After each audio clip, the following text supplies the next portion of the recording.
अध्याय 11 साधारण निवेशक के लिए प्रतिभूति विश्लेषण। आम दृष्टिकोण। वित्तीय विश्लेषण अब एक सुस्थापित और पल्लवित होता पेशा या उपपेशा है।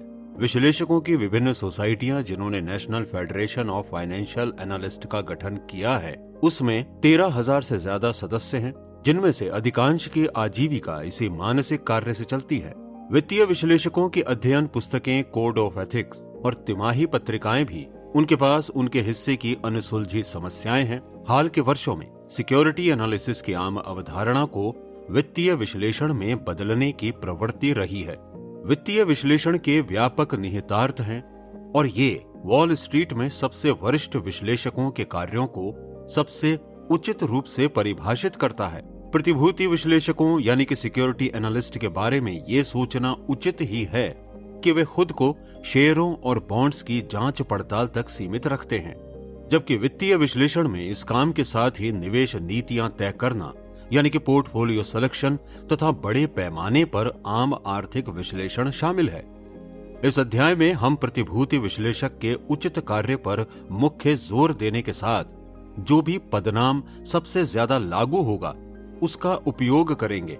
प्रतिभूति विश्लेषक किसी भी प्रतिभूति इश्यू विशेष के भूतकाल, वर्तमान और भविष्य से संबंधित होता है। वो इसके कारोबार के बारे में बताता है, वो प्रारंभिक परिणामों और वित्तीय स्थिति को सार रूप में बताता है, वो इसकी ताकत और कमजोरी के बिंदु, संभावनाओं और जोखिमों को तय करता है और विभिन्न धारणाओं द्वारा इसकी भविष्य की आय शक्ति का अनुमान या सर्वोत्तम अंदाजा लगाता है। वो विभिन्न कंपनियों या एक ही कंपनी की विभिन्न समय की विस्तृत तुलना करता है। अंत में वो इश्यू सुरक्षा पर अपनी राय भी बताता है। अगर ये बॉन्ड या इन्वेस्टमेंट ग्रेड प्रेफर्ड स्टॉक है या अगर ये साधारण स्टॉक है तो इसके खरीद के आकर्षण के बारे में बताता है। ये सब चीजें करते हुए प्रतिभूति विश्लेषक ऐसी अनेक तकनीकें अपनाता है जो प्राथमिक से लेकर सूक्ष्म तक होती हैं।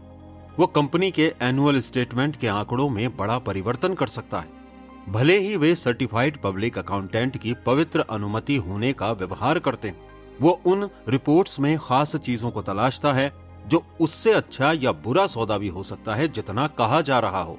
प्रतिभूति विश्लेषक सुरक्षा मानकों को विकसित और कार्यान्वित करता है, जिससे हम निष्कर्ष निकाल सकते हैं कि बॉन्ड या प्रेफर्ड स्टॉक विशेष निवेश खरीद के पैमाने पर खरा उतरता है या नहीं।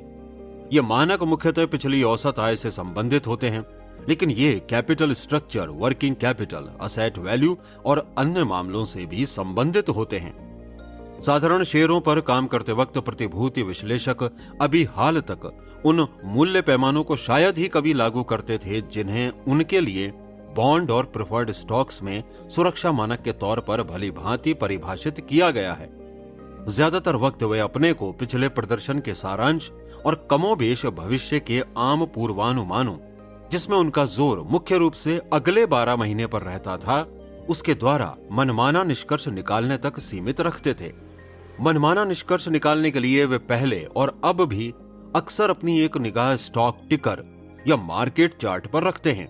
हालांकि बीते कुछ वर्षों में पेशेवर विश्लेषक ग्रोथ स्टॉक्स की वैल्यू की समस्या का ज्यादा ध्यान रख रहे हैं।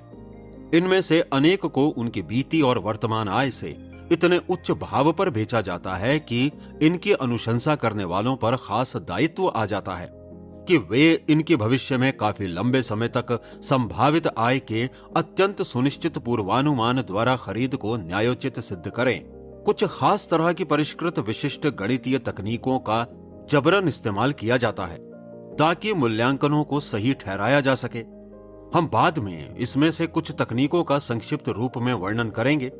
हालांकि हम यहाँ एक तकलीफ देह विरोधाभास के बारे में बताते हैं, जो ये है कि गणितीय वैल्यूएशन सबसे ज्यादा प्रचलित विशेष रूप से उन क्षेत्रों में है जहां व्यक्ति इन्हें सबसे कम विश्वसनीय मानता है। मूल्यांकन जब भविष्य की प्रत्याशा पर जितना अधिक निर्भर हो जाता है तो ये पिछले प्रदर्शन द्वारा प्रदर्शित आंकड़े से उतना ही कम जुड़ा हुआ होता है, उतना ही कमजोर होता है, जिनमें गलत गणना और गंभीर त्रुटि की संभावना और बढ़ जाती है। हाई मल्टीप्लायर ग्रोथ स्टॉक में प्राप्त मूल्य का बड़ा हिस्सा भावी अनुमानों से निकाला जाता है, जो संभवतः सिवाय खुद ग्रोथ रेट के अतीत के प्रदर्शनों से स्पष्ट रूप से भिन्न होते हैं। इस प्रकार ये कहा जा सकता है कि प्रतिभूति विश्लेषक आज खुद को उन हालात में सबसे अधिक गणितीय और वैज्ञानिक बनने के लिए मजबूर पाते हैं जो सटीक उपचार के लिए खुद को कम से कम अनुकूल बनाते हैं। चलिए अब हम अपनी चर्चा को आगे प्रतिभूति विश्लेषण के अधिक महत्वपूर्ण तत्वों और तकनीकों की तरफ बढ़ाते हैं। मौजूदा उपसघन उपचार गैर पेशेवर निवेशकों की जरूरतों को पूरा करने के लिए निर्देशित होता है। कम से कम उसे ये तो पता होना चाहिए कि प्रतिभूति विश्लेषक क्या कह रहा है और किस ओर ले जा रहा है।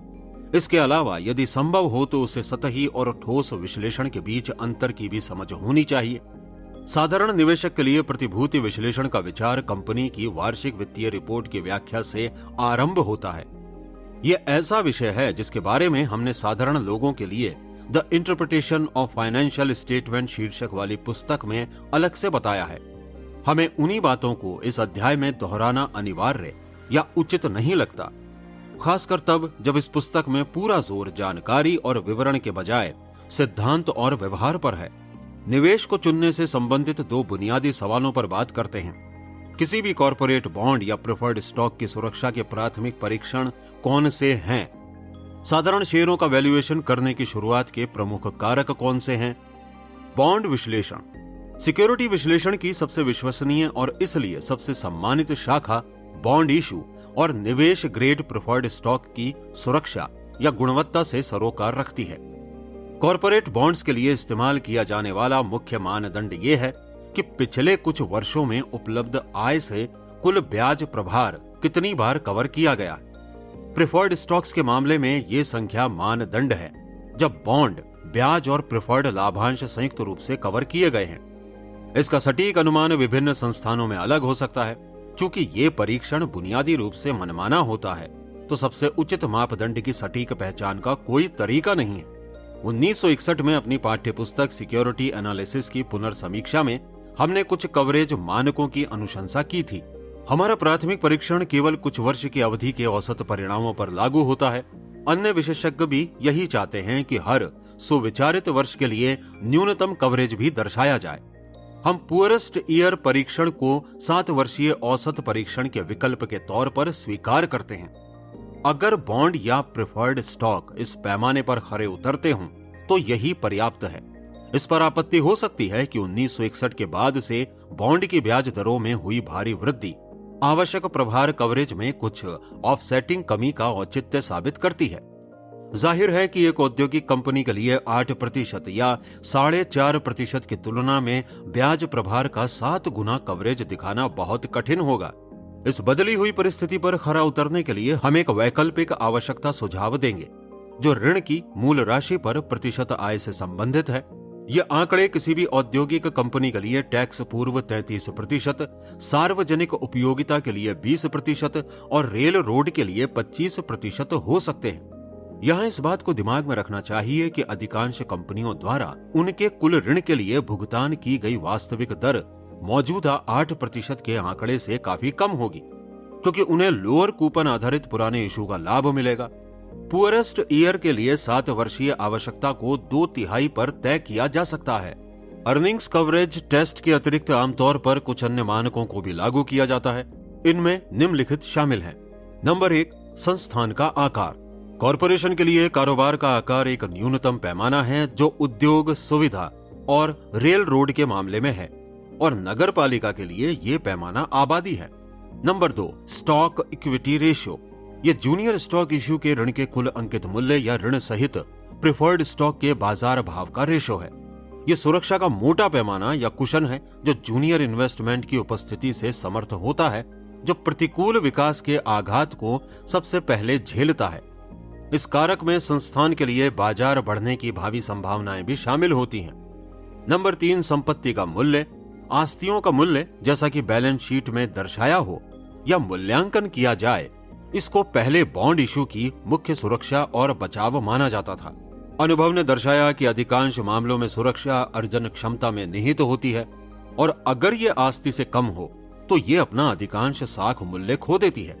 हालांकि आस्ति प्रति मूल्य 3 उद्यम समूहों में बॉन्ड्स और प्रेफर्ड स्टॉक के लिए पर्याप्त सुरक्षा के एक अलग परीक्षण के रूप में महत्व बनाए रखते हैं। पब्लिक यूटिलिटीज क्योंकि दरें काफी हद तक संपत्ति निवेश पर निर्भर हो सकती हैं, अचल संपत्ति की कंपनियां और निवेश कंपनियां। इस बिंदु पर सजग निवेशक को पूछना चाहिए, अतीत और वर्तमान प्रदर्शन के पैमाने पर यह सुरक्षा जांच कितनी विश्वसनीय है, खासकर इस तथ्य पर कि ब्याज और मूल भुगतान इस पर निर्भर होता है कि भविष्य कैसा होगा।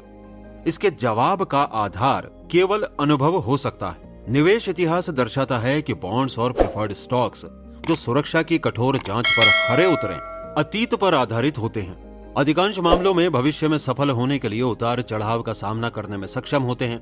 ये रेल रोड बॉन्ड्स के प्रमुख क्षेत्र में साफ तौर पर दिखाई देता है। ऐसा क्षेत्र जिसमें दिवालियापन और गंभीर नुकसान की आवृत्ति आम है।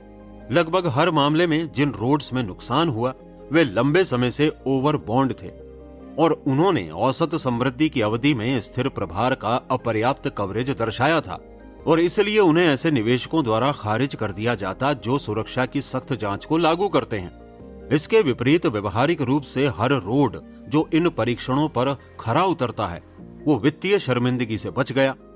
असाधारण रूप से हमारी धारणा की पुष्टि 1940 और 1950 के दशक में पुनः व्यवस्थित अनेक रेल रोड्स के वित्तीय इतिहास से होती है। एक के अलावा बाकी सबकी शुरुआत स्थिर प्रभारों से हुई जो इस बिंदु तक घटाए गए जहां स्थिर ब्याज आवश्यकताएं मौजूदा कवरेज के लिए पर्याप्त या कम से कम सम्मानित थी। इसमें अपवाद न्यू हेवन रेल रोड था जिसने अपने पुनः व्यवस्था वर्ष 1947 में अपने नए प्रभार से केवल 1.1 गुना अधिक अर्जित किया। इसके फलस्वरूप जहां सभी रोड्स ऋण चुकाने के मुश्किल दौर से गुजरने में सक्षम थे, वहीं न्यू हेवन 1961 में फिर से ट्रस्टीशिप में तीसरी बार चला गया। अध्याय 17 में हम पैन सेंट्रल रेल रोड के दिवालिया होने के कुछ कारणों पर विचार करेंगे जिसने 1970 में वित्तीय समुदाय को हिलाकर रख दिया था। इस मामले में बुनियादी तथ्य ये था कि स्थिर प्रभारों की कवरेज 1965 के शुरुआती रूढ़िवादी पैमानों पर खरी नहीं उतरती थी। अतः एक सावधान बॉन्ड निवेशक ने ऐसी व्यवस्था के बॉन्ड इशू से इसके वित्तीय अवसान से काफी पहले ही छुटकारा पा लिया होगा। भविष्य की सुरक्षा तय करने में पिछले रिकॉर्ड की पर्याप्तता पर हमारी टिप्पणियां काफी हद तक पब्लिक यूटिलिटीज पर लागू होती हैं, जो बॉन्ड निवेश का एक प्रमुख क्षेत्र है। एक अच्छी तरह से पूंजीकृत इलेक्ट्रिक यूटिलिटी कंपनी या प्रणाली की रिसीवरशिप लगभग असंभव है। सिक्योरिटीज एंड एक्सचेंज कमीशन के नियंत्रण की स्थापना और अधिकांश होल्डिंग कंपनी व्यवस्थाओं के टूटने के साथ ही पब्लिक यूटिलिटीज की वित्तीय स्थिति सुदृढ़ रही है और ये दिवालियापन से अछूती है। 1930 के दशक की इलेक्ट्रिक और गैस सुविधाओं की वित्तीय परेशानियों का लगभग 100% कारण वित्तीय असंयम और कुप्रबंधन था, जिसने कंपनियों के पूंजीगत ढांचे पर स्पष्ट प्रभाव डाला था। अतः सुरक्षा की सबसे आसान लेकिन कठोर जांच ने निवेशकों को सावधान किया कि वे ऐसे इशू से दूर रहें जो बाद में भुगतान न कर सके। औद्योगिक बॉन्ड इशू में दीर्घावधिक रिकॉर्ड अलग रहा है। हालांकि औद्योगिक समूहों ने रेल रोड या सुविधा से अर्जन क्षमता में कुल मिलाकर बेहतर वृद्धि दर्शाई, लेकिन इसने कम स्तर पर कंपनियों के व्यक्तिगत और कारोबारी क्षेत्र में आंतरिक सुदृढ़ता का भी खुलासा किया।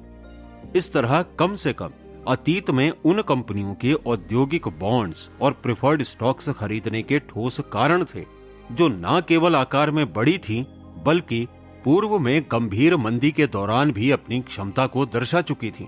औद्योगिक बॉन्ड्स में 1950 से ही कुछ चूकें अवश्य हुई, लेकिन इस तथ्य का कारण इसका लंबी अवधि के दौरान बड़ी मंदी का हिस्सा ना होना हो सकता है। 1966 से ही अनेक औद्योगिक कंपनियों की वित्तीय स्थिति में प्रतिकूल घटनाक्रम होते दिख रहे थे। विस्तार के नासमझ फैसलों के परिणाम स्वरूप अनेक कठिनाइयां उत्पन्न हो रही थी। जहां एक और इसमें बैंक के कर्ज और दीर्घावधिक कर्ज दोनों ही बड़ी संख्या में शामिल थे, वहीं दूसरी ओर इससे अनुमानित लाभ के स्थान पर निरंतर परिचालन हानि उत्पन्न होने लगी। 1971 के आरंभ में गणना की गई कि बीते 7 वर्षों में सभी गैर वित्तीय फर्मों का ब्याज भुगतान 1963 के $9.8 बिलियन से बढ़कर 1970 में $26.1 बिलियन हो गया। 1963 में ब्याज भुगतान औसत मुनाफे का मात्र 16% था। इसके मुकाबले 1971 में ब्याज और टैक्स पूर्व ब्याज भुगतान औसत मुनाफे का 29% हिस्सा ले उड़ा। स्पष्ट है इसके बाद बहुत और एकल फर्मों पर बोझ काफी बढ़ गया। ओवरबॉन्ड कंपनियां अचानक ज्यादा प्रचलित हो गईं। हमारे 1965 के संस्करण में इसके प्रति जिस सावधानी की अभिव्यक्ति की गई थी उसको दोहराने का हर कारण मौजूद है। हम ये सुझाव देने को तैयार नहीं हैं कि निवेशक इस अनुकूल व्यवस्था के हमेशा रहने का भरोसा कर सकता है और इसलिए वो औद्योगिक या किसी भी अन्य समूह में बॉन्ड्स चयन के मानकों में लचीला हो जाए। साधारण शेयर विश्लेषण। साधारण शेयर विश्लेषण का आदर्श रूप इश्यू के मूल्यांकन की ओर ले जाता है, जिसकी तुलना मौजूदा भाव से करके तय किया जाता है कि वो प्रतिभूति आकर्षक खरीद है या नहीं। ये मूल्यांकन बदले में आमतौर पर भविष्य में तय वर्षों के भीतर औसत आय का अनुमान लगाकर किया जाता है और तत्पश्चात इस अनुमान को उचित पूंजीकरण कारक से गुणा करते हैं। अब भविष्य में अर्जन क्षमता का अनुमान लगाने की मानक प्रक्रिया की शुरुआत भौतिक वॉल्यूम, प्राप्त भाव और परिचालन मार्जिन के औसत बीते डेटा से होती है। भविष्य में डॉलर में बिक्री का अनुमान पिछले वॉल्यूम और मूल्य स्तर में परिवर्तन की मात्रा के रूप में मान्यताओं के आधार पर लगाया जाता है। ये अनुमान बदले में पहले सकल राष्ट्रीय उत्पाद के सामान्य आर्थिक पूर्वानुमानों पर आधारित होता है और फिर उन विशेष गणनाओं पर आधारित होते हैं जो संबंधित उद्योग और कंपनी पर लागू होती हैं। मूल्यांकन की इस पद्धति का दृष्टांत हमारे 1965 के संस्करण से लिया जा सकता है और अगली कड़ी को जोड़कर इसे अपडेट कर सकते हैं। एक मुख्य निवेश, सेवा, वैल्यू लाइन उपरोक्त ढांचा प्रक्रिया द्वारा भविष्य में आय और लाभांश का पूर्वानुमान लगाती है और इसके बाद भाव संभावना या प्रस्तावित बाजार मूल्य के आंकड़े निकाले जाते हैं, जिसके लिए इसी वैल्यूएशन फॉर्मूले को मोटे तौर पर निश्चित पिछले रिश्ते के आधार पर हर एक इशू पर लागू किया जाता है। हमने 1967 से 1969 के अनुमानों को पुनः प्रस्तुत किया है जो जून 1964 में लगाए गए थे और हमने इनकी तुलना 1968 में वास्तव में प्राप्त आय और औसत बाजार भाव से की है, जो कि औसतन 1967 से 1969 की अवधि है। संयुक्त पूर्वानुमान कुछ हद तक कम सटीक साबित हुए, लेकिन गंभीरता से नहीं। इसी के अनुरूप 6 वर्ष पूर्व की गई आय और लाभांश की भविष्यवाणियां अति आशावाद साबित हुई, लेकिन इसे लो मल्टीप्लायर के उपयोग से ऑफसेट किया गया था। परिणाम ये हुआ कि भाव संभावना का आंकड़ा 1963 के वास्तविक औसत मूल्य के समान साबित हुआ। पाठक ध्यान देंगे कि काफी सारे एकल पूर्वानुमान लक्ष्य से दूर रहे। ये उदाहरण हमारे आम दृष्टिकोण का समर्थन करता है कि एकल कंपनियों के बजाय संयुक्त या सामूहिक अनुमान के उनसे ज्यादा विश्वसनीय होने की संभावना है। आदर्श रूप से संभवतः प्रतिभूति विश्लेषकों को 3 या 4 कंपनियों को चुनना चाहिए जिनका भविष्य उसके अनुसार सर्वोत्तम है और अपने पूर्वानुमानों में अपना और अपने क्लाइंट के हित पर केंद्रित रहे। दुर्भाग्य से यह लगभग असंभव प्रतीत होता है कि पहले से ही उन व्यक्तिगत पूर्वानुमानों के बीच अंतर कर सकें जिन पर विश्वास किया जा सकता है और जिनमें त्रुटि होने की बड़ी संभावना है। बुनियादी रूप से यही वो कारण है जिसके लिए निवेश फंड में विस्तृत विविधीकरण किया जाता है। निश्चित ही ऐसे एक स्टॉक पर ध्यान केंद्रित करना बेहतर होता है जो आपको पता है कि अत्यधिक फायदेमंद साबित होगा, बजाय इसके कि आप सिर्फ विविधीकरण के लिए अपने परिणामों को औसत आंकड़ों में कमजोर करें। लेकिन ऐसा होता नहीं है क्योंकि इस पर पूरी तरह निर्भर नहीं हुआ जा सकता। विस्तृत विविधीकरण का प्रचलन अपने आप में चयन के उन्माद का व्यवहारिक अस्वीकरण है। इसके लिए वॉल स्ट्रीट हमेशा दिखावटी प्रेम दिखाता रहता है। पूंजीकरण की दर को प्रभावित करने वाले कारक, हालांकि औसत भावी आय को मूल्य का प्रमुख निर्धारक माना जाता है, वहीं प्रतिभूति विश्लेषक कुछ कमोबेश स्थिर प्रकृति के अन्य कारकों को भी पैमाना मानते हैं। इसमें से ज्यादातर उनकी पूंजीकरण दर में प्रवेश करते हैं, जिसमें बड़े पैमाने पर अंतर हो सकता है जो स्टॉक इशू की गुणवत्ता पर निर्भर करता है। इसलिए यद्यपि 2 कंपनियों की 1973-1975 में प्रति शेयर अर्निंग्स एक समान, मान लीजिए $4 हो सकती है, लेकिन विशेषज्ञ इनमें से एक को 40 जितना कम और दूसरे को 100 जितना उच्च मूल्य दे सकते हैं। अब हम उन कुछ अन्य चीजों को देख लेते हैं जो इन विभिन्न गुणकों में शामिल हैं। नंबर 1, आम दीर्घावधिक संभावनाएं। कोई भी बिल्कुल नहीं जानता कि दूर भविष्य में क्या होने वाला है, लेकिन विशेषज्ञों और निवेशकों का इस विषय पर भी यही ठोस नजरिया होता है। यही नजरिया निजी कंपनियों और औद्योगिक समूहों के प्राइस अर्निंग्स रेशियो के बीच के पर्याप्त विभेदक के रूप में प्रतिबिंबित होता है।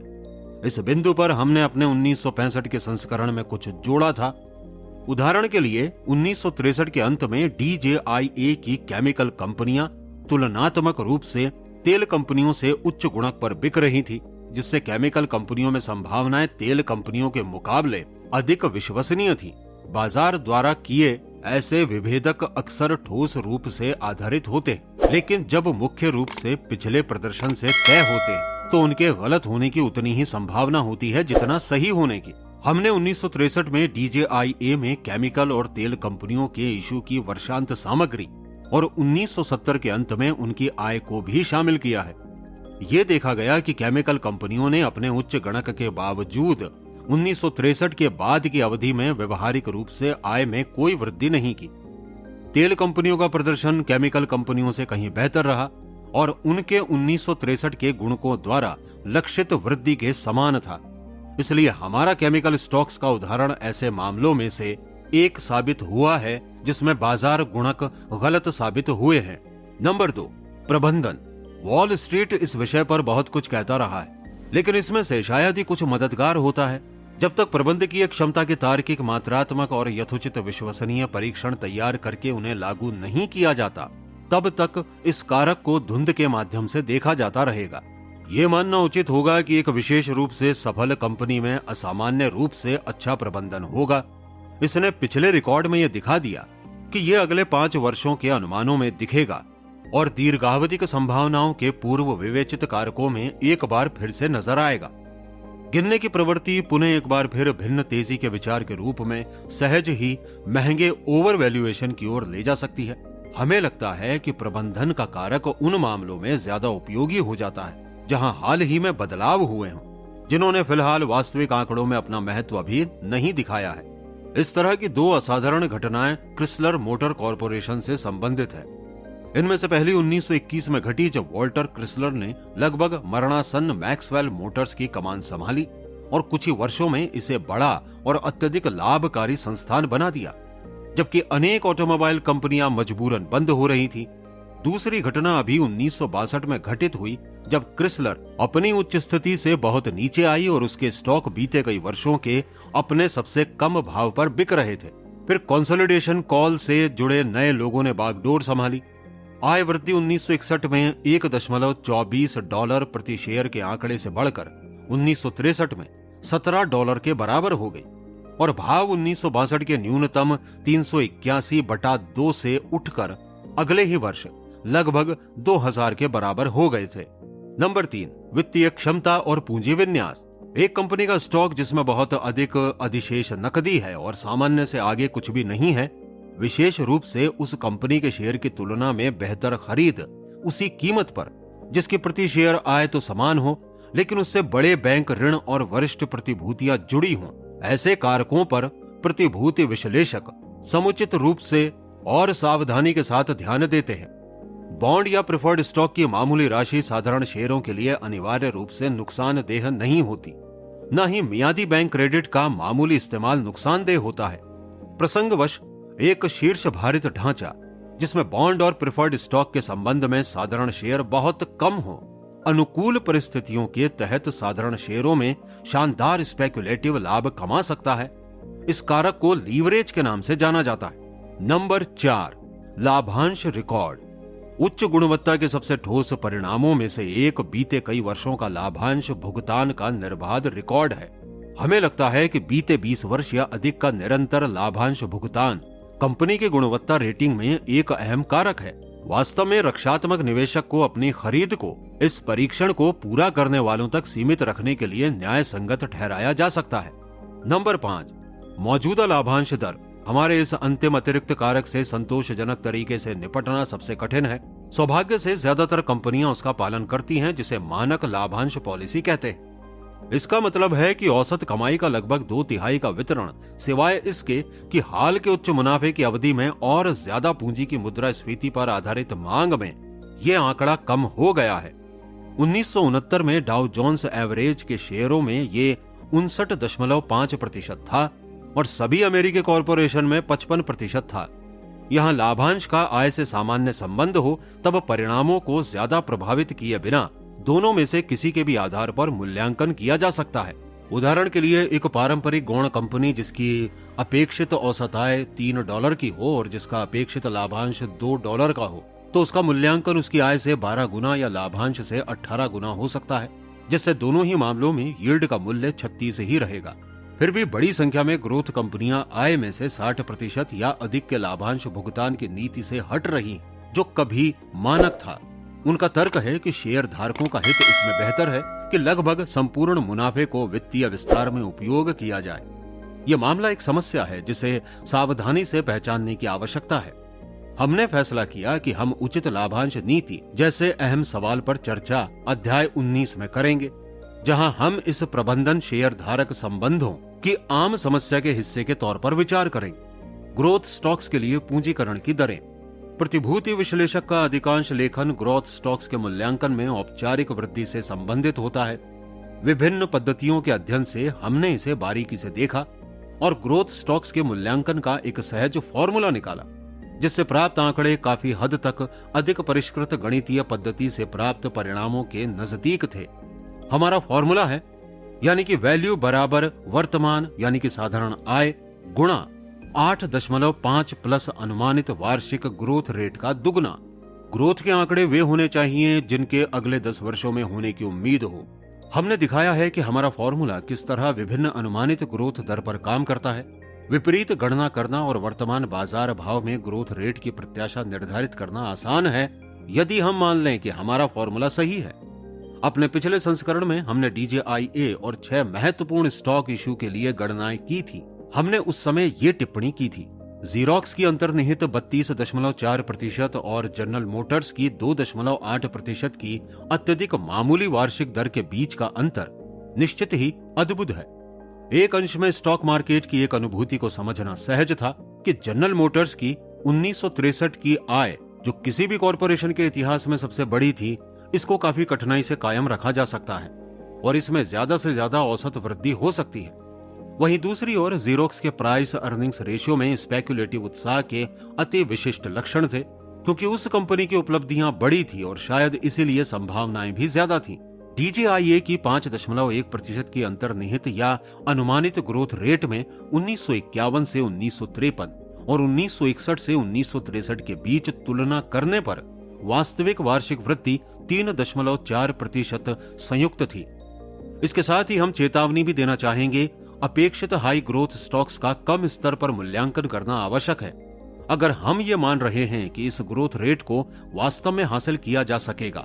गणित के अनुसार अगर कोई कंपनी भविष्य में 8% या अधिक की अनुमानित वृद्धि दर से अनिश्चित काल तक बढ़ती है, तो इसका मूल्य असीमित ही होगा और इसके शेयर के भुगतान के लिए कोई भी भाव अधिक नहीं होगा। इन मामलों में मूल्य निकालने वाला वास्तव में अपनी गणना में मार्जिन ऑफ सेफ्टी यानी सुरक्षा मार्जिन को अवश्य शामिल करेगा, वैसे ही जैसे कोई इंजीनियर अपने निर्माण का खाका बनाने में करता है। इस आधार पर यह खरीद अपना नियत उद्देश्य हासिल कर सकेगी।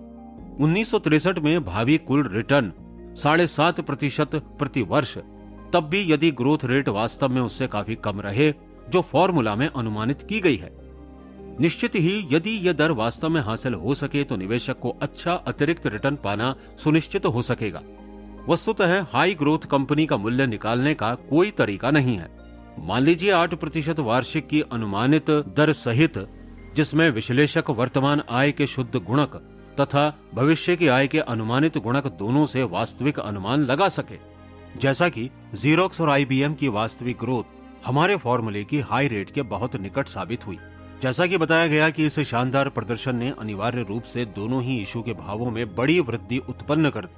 DJIA की वृद्धि भी 1963 के बंद बाजार भाव के आधार पर किए गए अनुमान के अनुसार ही थी, लेकिन जीरोक्स और IBM की 5% की औसत दर में गणितीय दुविधा शामिल नहीं थी।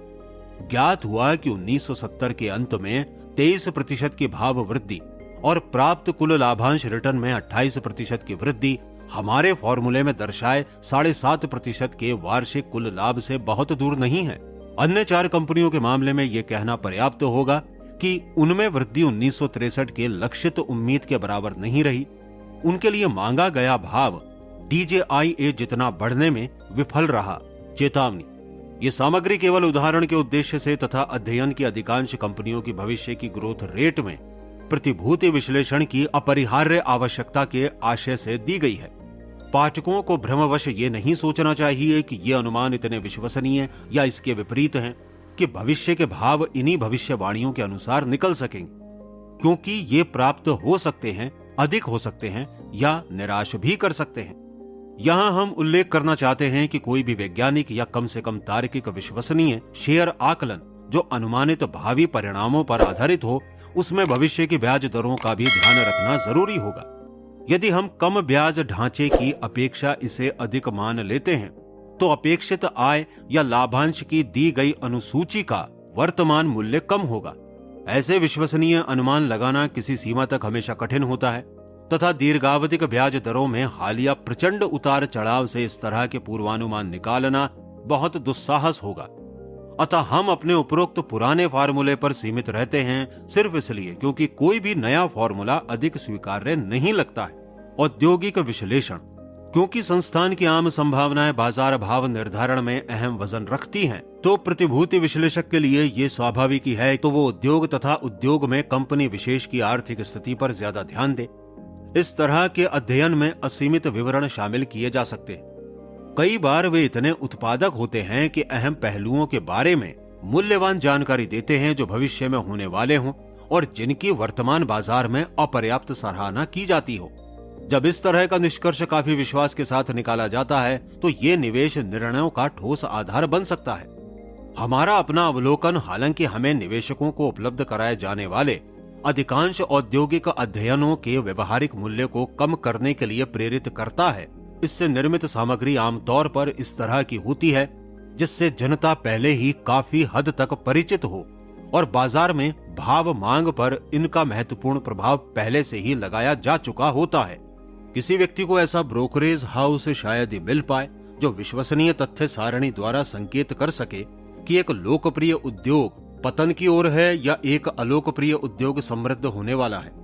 वॉल स्ट्रीट का दीर्घावधिक भविष्य का दृष्टिकोण कुख्यात रूप से भूल करने वाला है और ये अनिवार्य रूप से इसकी जांच के उस महत्वपूर्ण हिस्से पर लागू होता है जो विभिन्न उद्योगों में मुनाफे के पूर्वानुमान की ओर निर्देशित होता है। हालांकि हमें ये स्वीकार करना चाहिए कि हाल के वर्षों में प्रौद्योगिकी का तीव्र और व्यापक विकास प्रतिभूति विश्लेषक के रवैये और भ्रम पर बड़ा प्रभाव डाले बिना नहीं हुआ। अतीत से कहीं बढ़कर किसी पारंपरिक कंपनी की आने वाले वर्षों में प्रगति या परावर्तन नए उत्पादों और नई प्रक्रियाओं से संबंधित हो सकता है, जिसका अध्ययन और आकलन करने का अवसर विश्लेषक को पहले ही मिल सकता है। इसलिए निसंदेह ये संभावनाओं से भरा क्षेत्र है जिसमें विश्लेषक अपनी जमीनी यात्राओं, शोधकर्ताओं के साक्षात्कार और खुद के गहन तकनीकी विश्लेषण द्वारा प्रभावशाली कार्य कर सकता है। निवेश निष्कर्षों के साथ कुछ खतरे भी जुड़े होते हैं जो मुख्य रूप से भविष्य की झलक से प्राप्त होते हैं और जिनके लिए फिलहाल मौजूदा मूल्यों का कोई सहारा नहीं होता।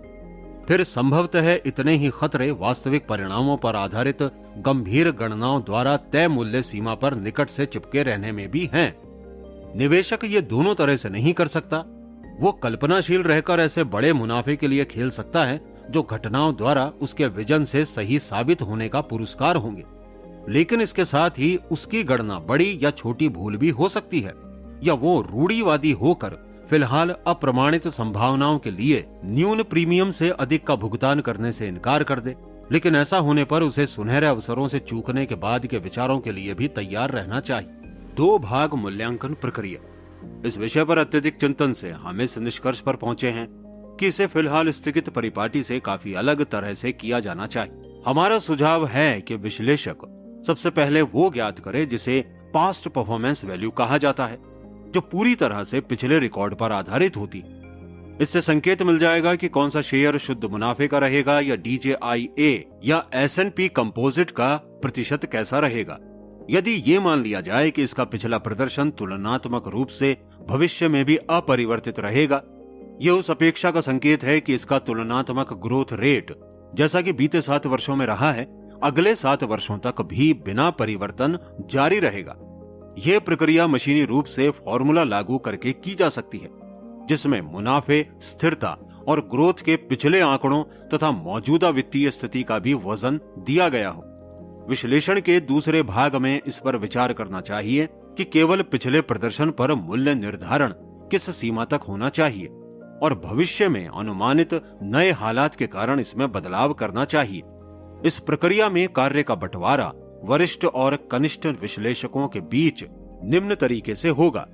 नंबर 1, वरिष्ठ विश्लेषक वो फॉर्मूले बनाएंगे जिसका उपयोग सभी कंपनियों का व्यापक रूप से पिछले प्रदर्शन का मूल्य निकालने में किया जाएगा। नंबर 2, कनिष्ठ विश्लेषक निर्दिष्ट कंपनियों में ऐसे कारकों को तलाशेगा जो काफी कुछ तकनीकी शैली में होगा। नंबर 3, तत्पश्चात वरिष्ठ विश्लेषक ये पहचान करेगा कि कंपनी का प्रदर्शन शुद्ध या तुलनात्मक रूप से किस तरह से पिछले रिकॉर्ड से अलग होने की संभावना है और ऐसे अनुमानित बदलावों को दर्शाने के लिए मूल्यों में किस तरह से बदलाव किए जाएं।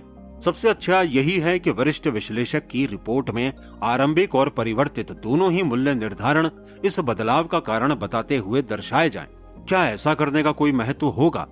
हमारा जवाब हाँ है, लेकिन पाठकों को इसके लिए हमारा दिया कारण कुछ उलझन भरा लग सकता है। हमें संदेह हो सकता है कि क्या इस तरह निकाला मूल्य किसी पारंपरिक उद्योग की कंपनी, बड़ी हो या छोटी, उसके मामले में पर्याप्त रूप से विश्वसनीय साबित हो सकता है। इस कार्य में आने वाली समस्याओं के बारे में हम अगले अध्याय में एल्यूमिनियम ऑफ अमेरिका ALCOA इस पर चर्चा के दौरान बताएंगे। फिर भी साधारण शेयरों के लिए तो ये करना ही चाहिए। क्यों? पहला, अनेक प्रतिभूति विश्लेषक वर्तमान और प्रस्तावित मूल्य निर्धारण के लिए बाध्य होते हैं जो उनके रोज के काम का हिस्सा है। हमारे द्वारा प्रस्तावित पद्धति में उनमें सुधार हो सकता है जिनका आज आमतौर पर पालन किया जाता है। दूसरा, क्योंकि इससे विश्लेषक को उपयोगी अनुभव और बोध मिलेगा जो इस पद्धति का अभ्यास करता होगा। तीसरा, क्योंकि इस तरह के काम से अनुभव दर्ज करने को बहुमूल्य शरीर मिलेगा, जैसा कि चिकित्सा के मामले में होता रहा है। इससे बेहतर प्रक्रिया तक पहुंचा जा सकेगा और इसकी संभावनाओं और सीमाओं की उपयोगी जानकारी भी मिलेगी। यूटिलिटी शेयर ऐसा अहम क्षेत्र साबित हो सकते हैं जहां ये पद्धति वास्तविक व्यवहारिक मूल्य दर्शा सकती है। अंत में इंटेलिजेंट विश्लेषक अपने को उन समूहों तक सीमित रख सकता है जिनका भविष्य तार्किक पूर्वानुमान योग्य प्रतीत होता हो, या जहां पिछले प्रदर्शन के मूल्य से वर्तमान भाव का मार्जिन सुरक्षा की दृष्टि से इतना बड़ा हो कि वो भावी बदलावों पर दांव लगा सके, जैसा उसने पूर्णतः सुरक्षित वरिष्ठ प्रतिभूतियों को चुनने में लगाया है। अगले अध्यायों में हम विश्लेषण तकनीकों के उपयोग के ठोस उदाहरण प्रस्तुत करेंगे, लेकिन वे केवल उदाहरण ही हैं। यदि पाठक को ये विषय दिलचस्प लगे तो इससे पहले कि वो प्रतिभूति के मसले पर खुद को खरीद बिक्री पर अंतिम निर्णय पारित करने के योग्य समझे, उसे व्यवस्थित रूप से और पूरी तरह से इसे समझना चाहिए। अध्याय 11 पर टिप्पणी। एलिस इन वंडरलैंड के लेखक लुइस कैरोल ने कहा है, क्या आप बताएंगे कि मुझे यहाँ से किस राह पर जाना चाहिए? ये काफी हद तक इस पर निर्भर करता है कि आप जाना कहाँ चाहते हैं। कैट ने कहा, भविष्य पर भाव लगाना ये किन कारकों से तय होता है कि आप किसी शेयर के लिए कितना भाव देने को तैयार हैं? किन कारणों से एक कंपनी की कीमत 10 गुना तो दूसरे की कीमत 20 गुना तक हो जाती है? आप तर्कसंगत रूप से कैसे सुनिश्चित कर सकते हैं कि आप अच्छे दिखते भविष्य के लिए ज्यादा भाव नहीं दे रहे हैं, जो बुरा सपना भी हो सकता है? ग्राहम को लगता है कि ये 5 तत्व निर्णायक हैं। वे इसे इस तरह सार संक्षिप्त करते हैं। नंबर 1, कंपनी की साधारण दीर्घावधिक संभावनाएं। नंबर 2, उसके प्रबंधन की गुणवत्ता। नंबर 3, उसकी वित्तीय शक्ति और पूंजी संरचना। नंबर 4, उसका लाभांश रिकॉर्ड। और नंबर 5, इसकी वर्तमान लाभांश दर। चलिए इन कारकों पर आज के बाजार आलोक में विचार करते हैं। दीर्घावधिक संभावनाएं। आजकल इंटेलिजेंट इन्वेस्टर को शुरुआत में कम से कम 5 वर्ष की वार्षिक रिपोर्ट 10K को कंपनी की वेबसाइट या EDGAR डेटाबेस www.sec.gov से डाउनलोड करनी चाहिए। इसके बाद इन वित्तीय विवरणों का संयोजन करें। वो प्रमाण निकालें जिनसे आपको 2 अधिक महत्वपूर्ण सवालों के जवाब मिल सकें। कंपनी किस कारण तरक्की कर रही है? इसका मुनाफा कहां से आता है? और कहां से आएगा, इनमें इन समस्याओं का ध्यान रखना होगा। कंपनी लगातार अधिग्रहण कर रही हो, वर्ष में औसतन 1 या 2 से ज्यादा अधिग्रहण संभावित समस्या का संकेत है। आखिरकार कंपनी अगर अपने में निवेश करने की जगह अन्य कारोबार के शेयर खरीद रही है तो क्या आपको इसे इशारा मानते हुए कहीं और तलाश नहीं करनी चाहिए? कंपनी के बतौर अधिग्रहणकर्ता रिकॉर्ड की भी जांच करें। इसमें कॉर्पोरेट बुलिमिक्स को तलाशें। वे फर्में जो बड़े अधिग्रहण गटकती हैं, केवल अंत में बाहर वापस वमन करने के लिए ल्यूसेंट, मेटल, क्वेकर ओट्स और टाइको इंटरनेशनल उन कंपनियों में से हैं जिन्हें बीमार कर देने वाले नुकसान पर कंपनियों का अधिग्रहण उगलना पड़ा। अन्य फर्में पुराना राइट ऑफ करती हैं या उनके खाते साबित करते हैं कि उन्होंने अतीत के अधिग्रहण में ज्यादा भुगतान किया था। ये भावी सौदों के लिए अशुभ शकुन है। कंपनी ओपीएम की आदी है, वो अदर पीपल्स मनी यानी अन्य लोगों के धन की मात्रा को बढ़ाने के लिए ऋण लेती है और शेयर बेचती है। ओपीएम के इस वसा सम्मिश्रण पर वार्षिक रिपोर्ट में नकद प्रवाह स्टेटमेंट में वित्तीय गतिविधियों से नकद का लेबल लगा होता है। ये एक बीमार कंपनी को भी तरक्की करता दिखा सकता है, भले ही उसके मुख्य कारोबार से पर्याप्त नकद उत्पन्न नहीं हो रहा हो, जैसा कि कुछ ही समय पूर्व ग्लोबल क्रॉसिंग और वर्ल्डकॉम ने दिखाया था। एक कंपनी जॉनी वन नोट अपनी अधिकांश कमाई के लिए केवल एक या मुट्ठी भर ग्राहक पर निर्भर रहती है। अक्टूबर 1999 में फाइबर ऑप्टिक निर्माता साइकामोर नेटवर्क्स इनकॉर्पोरेशन ने पहली बार जनता को शेयर बेचे। इनके प्रोस्पेक्टस में खुलासा था कि एक ग्राहक विलियम कम्युनिकेशन की साइकामोर के कुल रेवेन्यू $11 मिलियन में 100% की हिस्सेदारी थी। ट्रेडर्स ने सहर्ष साइकामोर के शेयरों का $15 बिलियन का मूल्य लगाया। दुर्भाग्य से सिर्फ 2 साल बाद विलियम्स कंपनी दिवालिया हो गई। हालांकि साइकामोर को अन्य ग्राहक मिल गए थे, फिर भी 2000 और 2002 में उन्हें अपने शेयरों में 97% का नुकसान हुआ। जब आप तरक्की और मुनाफे के स्रोत का अध्ययन करेंगे तो इसमें सकारात्मकता के साथ ही नकारात्मकता को भी तलाशें। इसमें अच्छे संकेत हैं। कंपनी का मोट यानी किसी स्थान को सुरक्षित रखने के लिए उसके इर्द गिर्द बनाई गई एक गहरी और चौड़ी खाई को खंदक भी कहते हैं। ये विस्तारित है या इसे प्रतिस्पर्धात्मक लाभ प्राप्त है। किलों की तरह कुछ कंपनियों पर उन्हें लूटने वाले प्रतिस्पर्धी आसानी से धावा बोल देते हैं, जबकि अन्य लगभग अभेद्य होते हैं। कुछ शक्तियों से कंपनी मोट को विस्तारित करती हैं। मजबूत ब्रांड पहचान, जैसे हार्ले डेविडसन पर विचार करें, जिसके ग्राहक कंपनी का लोगो अपने शरीर पर गुदवाते हैं। बाजार में एकाधिकार या लगभग एकाधिकार पैमाने की अर्थव्यवस्था या बड़ी मात्रा में सामग्री या सेवा को सस्ते में उपलब्ध करवाने की क्षमता, जैसे कि जिलेट को याद करें जिसने कई बिलियन रेजर ब्लेड्स निकाले। इन्हें विशिष्ट अमूर्त आस्ती, जैसे कोका कोला जिसके स्वादिष्ट सिरप के गोपनीय फॉर्मूले का वास्तव में कोई मूल्य नहीं, लेकिन ग्राहक के लिए ये अनमोल है। इसके विकल्प प्रतिरोधक अधिकांश कारोबारों में विद्युत का कोई विकल्प नहीं है, अतः सार्वजनिक उपयोग कंपनियों का हाल फिलहाल में स्थान कोई नहीं ले सकता। कंपनी मैराथन धावक होती है, न कि तेज धावक। आय विवरण पर पुनः दृष्टि डालने पर आप देख सकते हैं कि क्या बीते 10 वर्षों में रेवेन्यू और कुल आय में सतत और स्थिर वृद्धि हुई है या नहीं। फाइनेंशियल एनालिस्ट जनरल के हालिया लेख ने अन्य अध्ययनों और अनेक निवेशकों के दुखद अनुभवों की पुष्टि करते हुए दर्शाया है कि सबसे तेज बढ़ने वाली कंपनियां ही सबसे पहले थकती और समाप्त होती हैं। यदि आय कर पूर्व 10% की दीर्घावधिक दर से बढ़ रही हो या 6 से 7% कर पश्चात, तो ये सतत रह सकती है। लेकिन बहुत सी कंपनियां अपने लिए 15% की वृद्धि बाधा तय करती, वो भ्रम ही है। और अधिक दर होने या 1 या अथवा 2 वर्षों में तरक्की में अचानक विस्फोट से इसका धुंधलाना निश्चित हो जाता है। बिल्कुल उस अनुभवहीन मैराथन धावक की तरह जो पूरी दौड़ में इस तरह प्रयास करता है जैसे ये 100 मीटर की दौड़ हो। कंपनी जो बोती है वही काटती है, फिर चाहे उसका उत्पाद कितना भी बढ़िया या ब्रांड कितना भी शक्तिशाली हो। कंपनी को नया कारोबार स्थापित करने के लिए धन खर्च करना ही पड़ता है। अनुसंधान और विकास पर व्यय भले ही आज तरक्की का स्रोत नहीं है, लेकिन कल हो सकता है, खासकर यदि किसी फर्म का नए विचारों और उपकरणों के साथ अपने कारोबार के कायाकल्प का प्रमाणित रिकॉर्ड हो। अनुसंधान और विकास का औसत बजट उद्योगों और कंपनियों में भिन्न होता है। 2002 में प्रॉक्टर एंड गैम्बल ने अपनी कुल बिक्री का लगभग 4% अनुसंधान और विकास पर खर्च किया।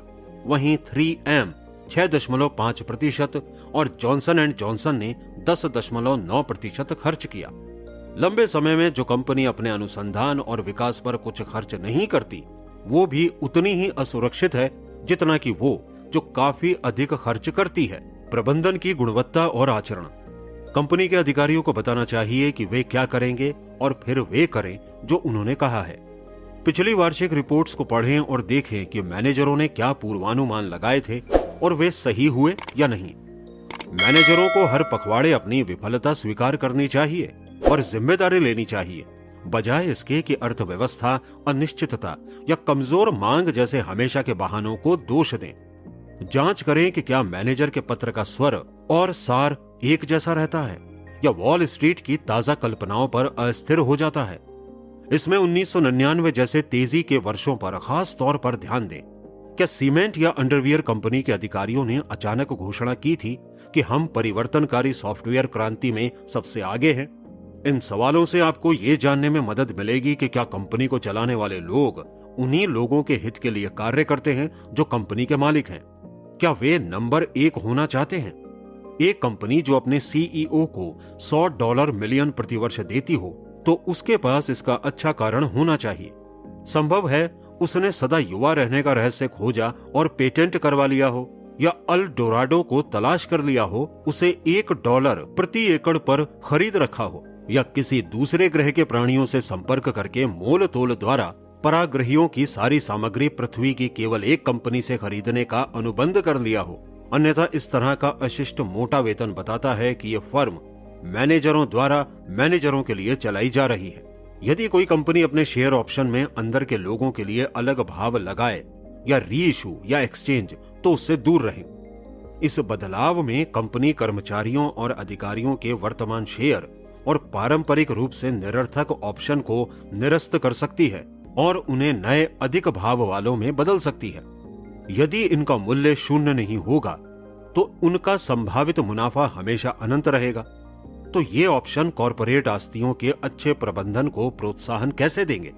हर स्थापित कंपनी जो ऑप्शन का भाव बदले, जैसा कि दर्जनों हाईटेक फर्मों ने किया है, कलंक का कारण है। और किसी भी निवेशक के लिए ऐसी कंपनी में शेयर खरीदना वैसा ही है जैसे भेड़ अपने बाल उतारने की गुहार करे।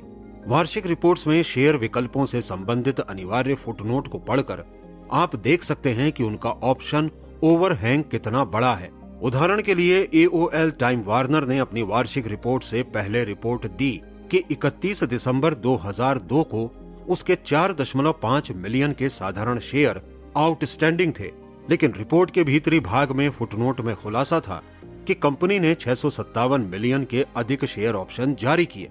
तो AOL की भावी आय का बंटवारा 15% अधिक शेयरों के बीच होगा। आपको किसी भी कंपनी के भविष्य के मूल्य का अनुमान लगाते समय उसके स्टॉक ऑप्शन में नए शेयरों के संभावित प्रभाव को भी कारक बनाना चाहिए। फॉर्म 4 EDGAR डेटाबेस के माध्यम से www.sec.gov पर उपलब्ध है और यह दर्शाता है कि फर्म के वरिष्ठ अधिकारी और डायरेक्टर्स शेयरों को बेच या खरीद रहे हैं। भीतर के व्यक्ति के लिए शेयर बेचने के वैध कारण हो सकते हैं: विविधीकरण, बड़ा घर लेना, तलाक में क्षतिपूर्ति। लेकिन लगातार बड़ी बिक्री करना खतरे का संकेत है। वो मैनेजर कभी आपका वैध भागीदार नहीं हो सकता जो तब लगातार बेच रहा हो जब आप खरीद रहे हो। वे मैनेजर हैं या प्रोमोटर्स। अधिकारियों को अपना ज्यादातर समय निजी रूप से अपनी कंपनी के प्रबंधन में लगाना चाहिए, न कि जनता के निवेश के लिए इसे प्रचारित करने में। अक्सर CEO की शिकायत करते हैं कि उनके शेयर अंडर वैल्यू ही रहते हैं, भले ही वे कितने भी उच्च पर हों। वे ग्राहक की सलाह को भूल जाते हैं कि मैनेजरों को यही प्रयास करते रहना चाहिए कि उनके शेयर का भाव ना तो बहुत कम हो और ना ही बहुत ज्यादा बढ़े। इस बीच सभी ज्यादातर मुख्य वित्तीय अधिकारी कंपनी के तिमाही मुनाफे पर आय निर्देशन या अटकलबाजी करते रहते हैं और कुछ प्रचार बयान वीर फर्में लगातार प्रेस रिलीज देती रहती हैं, जिनमें वे अस्थायी नगण्य या काल्पनिक अवसरों का ढिंडोरा पीटती रहती हैं। कुछ कंपनियां जिनमें कोका कोला, जिलेट और US इंटरैक्टिव शामिल हैं, इन्होंने वॉल स्ट्रीट की लघु आवधिक सोच के लिए बस इनकार करना शुरू कर दिया है। ये कुछ साहसी संगठन अपने वर्तमान बजट और दीर्घावधिक योजनाओं से संबंधित ज्यादा विवरण उपलब्ध करवा रहे हैं, जबकि वे इस अनुमान से इनकार करते हैं कि अगले 90 दिनों में क्या हो सकता है। कंपनी अपने शेयर धारकों से खुलकर और स्पष्ट रूप से कैसे संवाद कर सकती है, इसके मॉडल के लिए www.sec.gav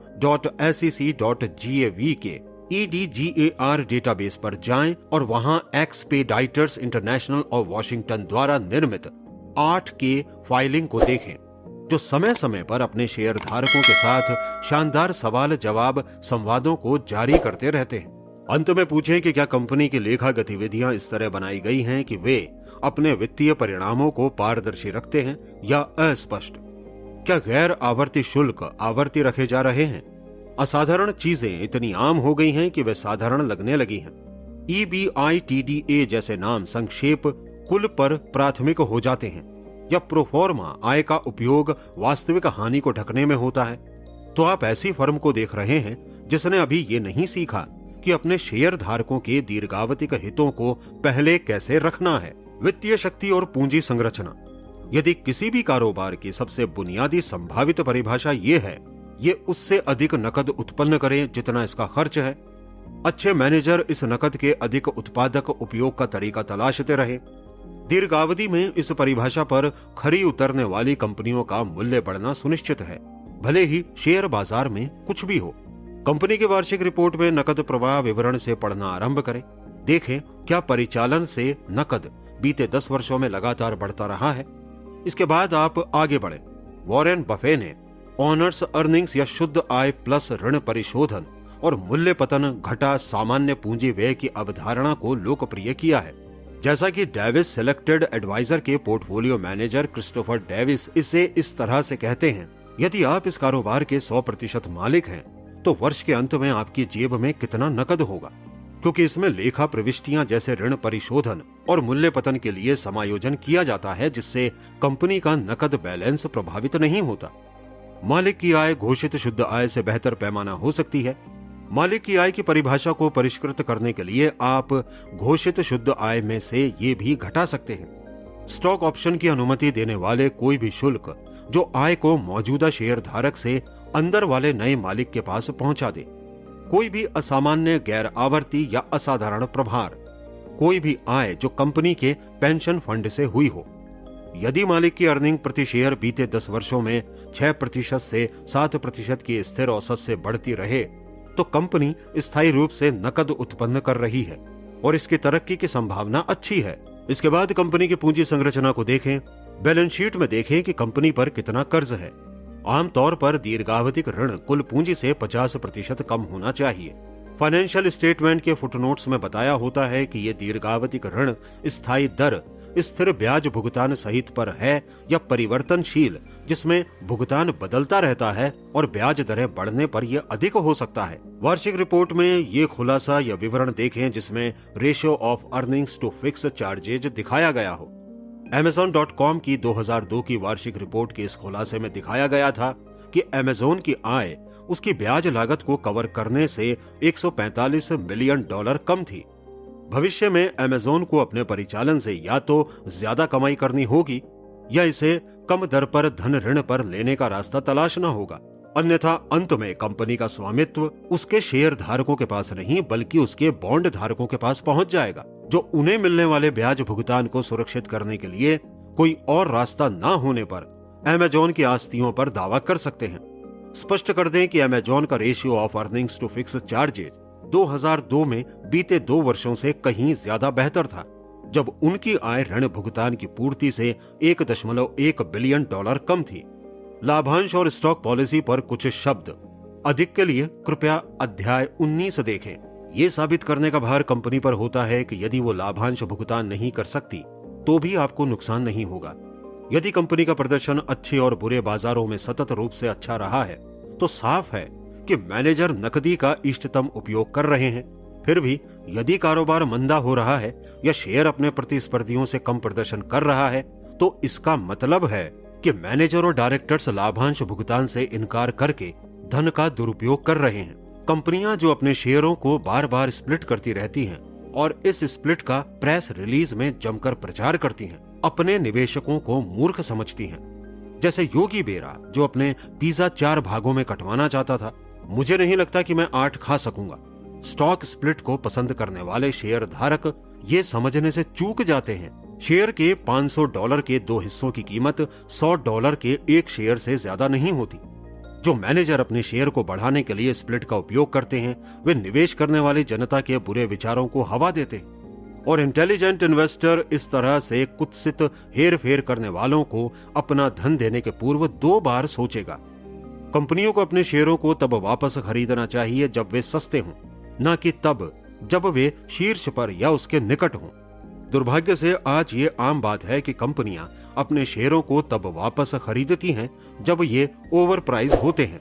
कंपनी की नकदी का इससे ज्यादा तिरस्कारपूर्ण अपव्यय नहीं हो सकता। क्योंकि इस चाल का वास्तविक उद्देश्य शीर्ष अधिकारियों के $multi-million के वेतन जुटाने के लिए खुद अपने शेयर विकल्पों को शेयर धारकों के मूल्य वर्धन के नाम पर बेचना होता है। बल्कि ऐसे वास्तविक प्रमाण हैं जो बताते हैं कि शेयर धारकों के मूल्य वर्धन की बात करने वाले मैनेजर शायद ही कभी ऐसा करते हों। निवेश में भी जीवन की तरह ही अंतिम विजय आमतौर पर काम करने वालों की ही होती है, न कि बातें करने वालों की।